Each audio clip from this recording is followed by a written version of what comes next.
नमस्कार दोस्तों। आप सभी का स्वागत है आपके अपने चैनल कैलेंडर कथा में। सावन का महीना आते ही हर तरफ भगवान शिव की पूजा और सोमवार के व्रत की चर्चा होने लगती है। लेकिन इसी सावन में एक ऐसा पावन व्रत भी आता है जिसके बारे में बहुत से लोग या तो जानते ही नहीं हैं या फिर अनजाने में उसे नजरअंदाज कर देते हैं।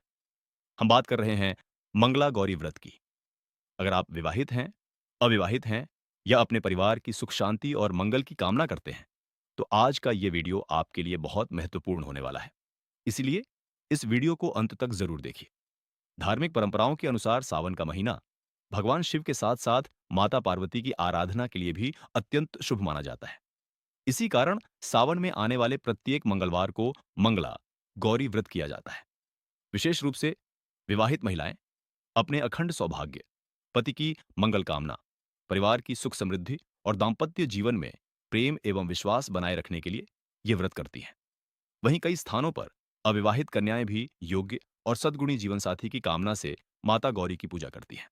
अगर बात करें साल 2026 की, तो उत्तर भारत में सावन के दौरान मंगला गौरी व्रत 4 अगस्त, 11 अगस्त, 18 अगस्त और 25 अगस्त 2026 को रखा जाएगा। इन चारों मंगलवार का अपना विशेष महत्व माना जाता है। यदि आप यह व्रत करने का संकल्प लेते हैं, तो पूरी श्रद्धा और नियम के साथ सभी मंगलवार को व्रत और पूजा करना शुभ माना जाता है। अब जानते हैं कि इस व्रत का महत्व क्या है।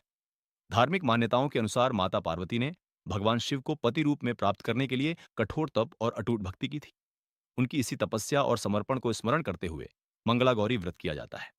ऐसी मान्यता है कि जो भक्त सच्चे मन, श्रद्धा और विश्वास से माता गौरी की आराधना करते हैं, उनके वैवाहिक जीवन में प्रेम बढ़ता है, परिवार में सुख शांति बनी रहती है और जीवन में सकारात्मकता का संचार होता है। लेकिन यह भी याद रखें कि किसी भी व्रत का सबसे बड़ा आधार केवल उपवास नहीं, बल्कि सच्ची श्रद्धा, अच्छे कर्म और मधुर व्यवहार होता है। अब बात करते हैं इस व्रत की सरल और सही पूजा विधि की। सुबह ब्रह्म मुहूर्त या सूर्योदय से पहले उठकर स्नान करें और साफ एवं स्वच्छ वस्त्र धारण करें। पूजा स्थान को साफ करके लाल या पीला वस्त्र बिछाएं। इसके बाद भगवान शिव और माता गौरी का चित्र या प्रतिमा स्थापित करें। सबसे पहले दीपक जलाएं, फिर धूप अर्पित करें। माता गौरी को हल्दी, कुमकुम, लाल पुष्प, फल, मिठाई और अपनी श्रद्धा अनुसार सुहाग सामग्री जैसे चूड़ी, बिंदी, सिंदूर, मेहंदी आदि अर्पित करें। वहीं भगवान शिव को जल, बेलपत्र, धतूरा और यदि उपलब्ध हो तो भांग अर्पित करें। ध्यान रखें कि सुहाग सामग्री केवल माता गौरी को ही चढ़ाई जाती है। पूजा के दौरान श्रद्धापूर्वक ओम गौर्य नमः या ओम ह्रीं गौर्य नमः मंत्र का जाप करें। इसके बाद मंगला गौरी व्रत कथा का श्रवण करें। शिव पार्वती की आरती करें और अपनी मनोकामना माता के चरणों में अर्पित करें।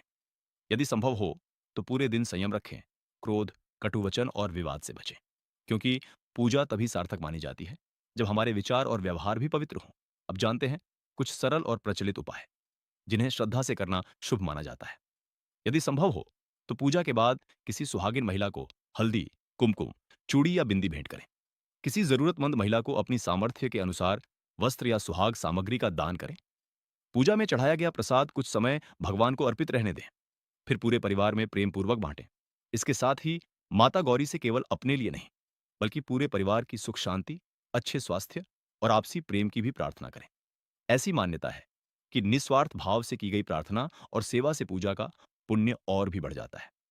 एक बात का हमेशा ध्यान रखें, मंगला गौरी व्रत कोई चमत्कार दिखाने वाला उपाय नहीं है, बल्कि यह श्रद्धा, विश्वास, संयम और सकारात्मक जीवन जीने की प्रेरणा देता है। इसलिए व्रत करते समय दिखावे से बचें, किसी का अपमान न करें, घर के बड़े बुजुर्गों का सम्मान करें और अपनी क्षमता के अनुसार ही पूजा करें। माता गौरी सच्चे मन से की गई भक्ति से ही प्रसन्न होती हैं। अगर आपको आज की यह जानकारी उपयोगी लगी हो, तो वीडियो को लाइक जरूर करें। इसे अपने परिवार और मित्रों के साथ शेयर करें, ताकि अधिक से अधिक लोगों तक यह सही जानकारी पहुंच सके। और अगर आपने अभी तक कैलेंडर कथा चैनल को सब्सक्राइब नहीं किया है, तो अभी कर लीजिए। धन्यवाद।